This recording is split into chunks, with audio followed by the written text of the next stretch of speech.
ॐ शुक्लाम्बरधरं विष्णुं शशिवर्णं चतुर्भुजं प्रसन्नवदनं ध्याये सर्वविघ्नोपशान्तये। ॐ श्रीकृष्णपरब्रह्मणे नमः। श्रीमद्भगवद्गीता अध सप्तमोऽध्यायः జ్ఞానవిజ్ఞానయోగః 28వ శ్లోకం। येषां त्वन्तगतं पापं जनानां पुण्यकर्मणां ते द्वन्द्वमोहनिर्मुक्ताः भजन्ते मां दृढव्रताः। ఈ జన్మలో గాని ఇంతకు ముందు జన్మలలో గాని చేసిన పాపములు అన్నీ నాశనం అయిన పుణ్యాత్ములు సుఖ దుఃఖములు మొదలగు ద్వంద్వముల వలన కలిగే మోహము నుంచి విముక్తి పొందెదరు। తుదకు నిశ్చలము దృఢమైన సంకల్పంతో నన్నే సేవిస్తారు। ఈ ఇచ్ఛాద్వేషాలు సుఖ దుఃఖాలు అనే ద్వంద్వాలు పుట్టుకతోనే వస్తాయి। వాటిని మనం పోగొట్టుకుంటే, వాటి వ్యామోహం నుంచి బయటపడే ప్రయత్నం చేస్తే మనకు పరమాత్మ మీద దృఢమైన భక్తి కలుగుతుంది। అంటే చాలామంది ఈ ద్వంద్వాల మోహంలో పడి కొట్టుకుంటున్నా, మరి కొంతమంది ఈ ద్వంద్వాల మోహంలో నుంచి బయటపడి పరమాత్మను గురించి తెలుసుకోవటానికి ప్రయత్నం చేస్తుంటారు। ఎందుకంటే వారు పుణ్యకర్మలు అంటే నిష్కామ కర్మలు చెయ్యటం వలన వారిలో ఉన్న పాపాలు తొలగిపోతాయి। అప్పుడు వారిలో విచక్షణ జ్ఞానం పెరుగుతుంది। ఏది సత్యము ఏది అసత్యము అని తెలుసుకోగలుగుతారు। ఆత్మానందం కోసం ప్రయత్నిస్తాడు, కానీ అశాశ్వతములైన ప్రాపంచిక సుఖముల కోసం పాకులాడడు। ఒకరు తన కారు అమ్ముతున్నాడు, అదే కారు మరొకరు కొనుక్కుంటారు। కానీ కారుగానే ఉంది, కానీ అమ్మడం వల్ల ఒకరికి సుఖం, కొనటం వల్ల మరొకరి సుఖం। సుఖం ఎక్కడ ఉంది? కారులో లేదు। అమ్మేవాడు ఇది నాది కాదు అనుకోవటం వల్ల సుఖపడుతున్నాడు, కొనేవాడు ఇది నాది అని అనుకోవటం వల్ల సుఖపడుతున్నాడు। కొన్న మర్నాడు ఆ కారు యాక్సిడెంట్ అయ్యి అంటే కారు అలాగే ఉంది, కానీ కేవలం రూపు మాత్రం మారింది। అప్పుడు కొన్నవాడు దుఃఖిస్తాడు, అమ్మినవాడు దాని గురించి ఆలోచించడు। కాబట్టి సుఖం దుఃఖం మన ఆలోచనల్లో మన భావాల్లోనే ఉంటుంది, కానీ కారులో లేదు। ఇలా ఆలోచించటమే విచక్షణ జ్ఞానం కలిగి ఉండటం। దాని ఫలితంగా అతడు ద్వంద్వముల వలన కలిగిన మోహము నుంచి విముక్తి పొందుతాడు। అప్పుడు అతని మనస్సు తనలో ఉన్న ఆత్మ వైపు మళ్ళుతుంది। ఆత్మ దర్శనం కోసం ప్రయత్నిస్తాడు। ఏ పని చేయాలన్నా భక్తి శ్రద్ధ ముఖ్యం। అవి లేకపోతే ఏ కార్యము చెయ్యలేము। వ్రతాలు, పూజలు, నియమాలు, మౌన వ్రతాలు, ఉపవాస దీక్షలు, బ్రహ్మచర్యం పాటించటం, వేదాలు, శాస్త్రాలు చదవటం, ఇవి ఏవి చేసినా శ్రద్ధాభక్తులతో చెయ్యకపోతే వాటి మీద దృఢత్వం రాదు, వాటి మీద మనస్సు నిలవదు। దానికి కారణం మనకు పుట్టుకతోనే వచ్చిన రాగద్వేషాలు।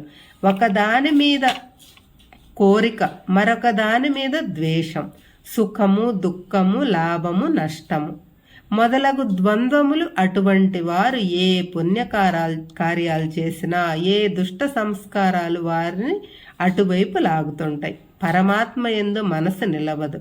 దానికి మార్గం కూడా పరమాత్మ చెప్పాడు। ద్వంద్వమోహ నిర్ముక్తాః అంటే ఇచ్ఛాద్వేషములు అనే ద్వంద్వాలు నుంచి విముక్తుడు కావాలి అంటే ముందు మనసును పట్టిన మురికిని తుడిచివేయాలి।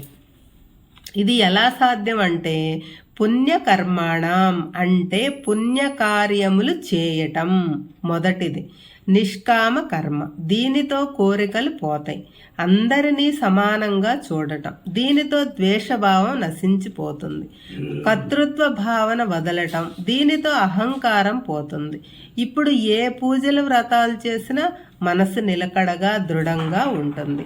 అతనికి ఏ బంధనములు అంటవు, మనసు నిర్మలంగా ఉంటుంది. అటువంటి దుర్గతి కలుగదు. దృఢమైన చిత్తము కలిగి ఉంటాడు. అప్పుడు వారిని ఆవహించిన మోహం తొలగిపోతుంది. ఆత్మ సాక్షాత్కారం అవుతుంది. 29వ శ్లోకం.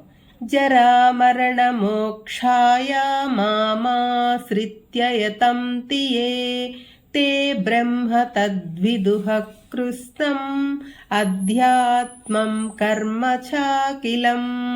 ఎవరైతే వార్ధక్యము మరణముల నుంచి విముక్తి కొరకు నన్ను ఆశ్రయిస్తారో వారు సకలము ఆ పరబ్రహ్మ స్వరూపము, సకల కర్మల స్వరూపము ఆ పరబ్రహ్మ అని తెలుసుకుంటారు.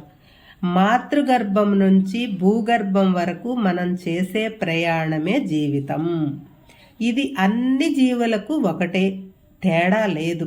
దీనిలో ఆయా జీవుల ఆయు ప్రణామమును బట్టి ముసలితనము మరణము సంభవిస్తాయి.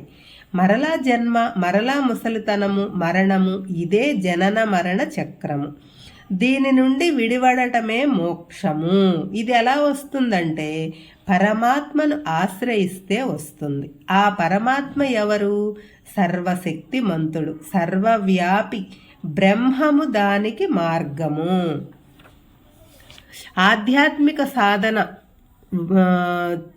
చేసే ఆధ్యాత్మిక సాధనలన్నీ ఆ బ్రహ్మమే. అంటే అర్థం ఈ ప్రపంచం అంతా బ్రహ్మమయం. ఇటువంటి అనుభూతి అందరికీ కలుగుతుందా అంటే కలుగుతుంది. కాకపోతే దానికి కావలసిన సాధన, అభ్యాసం, ధ్యానం చేయాలి. అప్పుడు సాధకుడికి బ్రహ్మకు తేడా ఉండదు. తానే బ్రహ్మ అయిపోతాడు.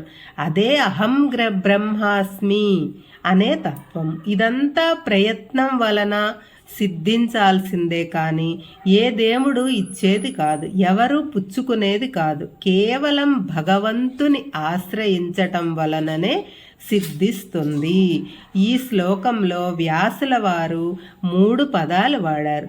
బ్రహ్మ, అధ్యాత్మం, అఖిలం కర్మచ.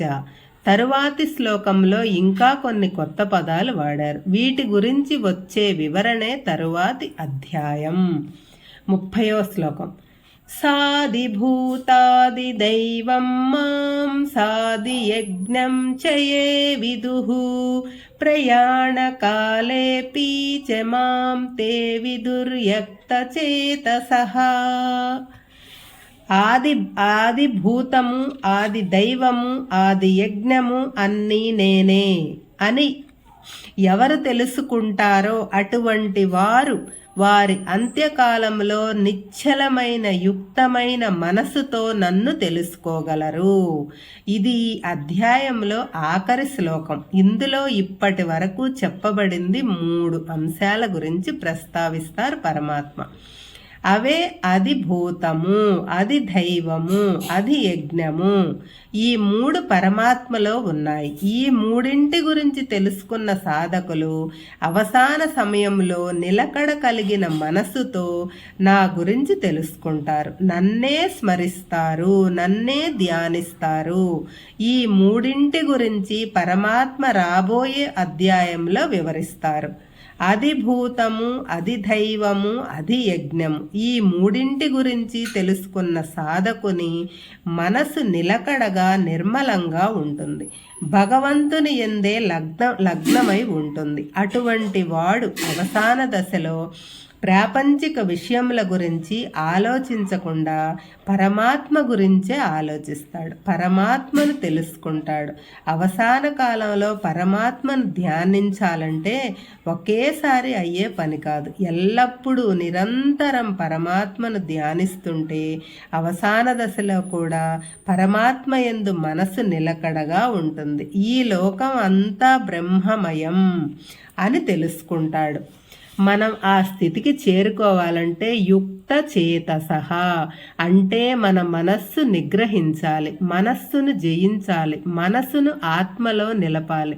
ప్రాణం పోయేటప్పుడు కూడా ప్రాపంచిక విషయముల మీద దృష్టి ఉంటే పరమాత్మ గురించి చింతించే అవకాశమే లేదు. కాబట్టి మనోనిగ్రహం ముఖ్యం. ఇక్కడ ఒక విషయం గ్రహించాలి.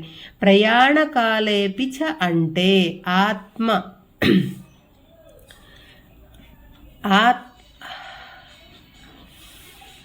ఆత్మను అనుసంధానం చేయాలి. ఎప్పుడో చేద్దాంలే అని అనుకోకూడదు. ఎందుకంటే అప్పటికప్పుడు భగవంతుని స్మరించడం అంటే కాని పని. అప్పుడు పరిస్థితి ఎలా ఉంటుందో భగవన్నామం కనీసం పలకడానికైనా వీలు పడుతుందో లేదో, మనసులో అయినా తలుచుకోవటానికి వీలవుతుందో లేదో, కోమాలో ఉంటామేమో ఆలోచించాలి. ఊరి ప్రయాణానికి ముందు కావలసిన వస్తువులన్నీ ఎలా సర్దుకుంటామో అలాగే మనం ఆఖరి ప్రయాణానికి కూడా ఇప్పటి నుంచే సిద్ధం కావాలి.